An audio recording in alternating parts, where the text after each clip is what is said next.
تقريبا كده أنا مخطوبة لأغبى واحد في الدنيا. مبدئيا احنا اتعرفنا على الفيسبوك وفضلنا نتكلم يجي سنة على إننا أصحاب عادي.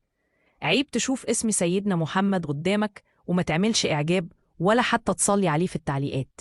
ولما ارتبطنا بقيت أكلمه كل يوم عشان يجي يخطبني من بابا.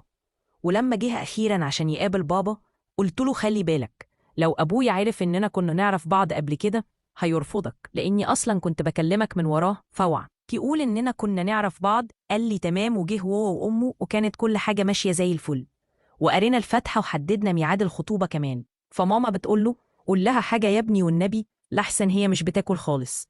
يروح الغبي قايل لها والله يا طنط أنا بقالي سنة بتحايل عليها تهتم بصحتها، بس هي اللي أكلتها ضعيفة. وطبعا هو قال كده وكلهم بقوا قاعدين متنحين. فبابا سأله وانت كنت تعرفها قبل كده منين يا حنادة؟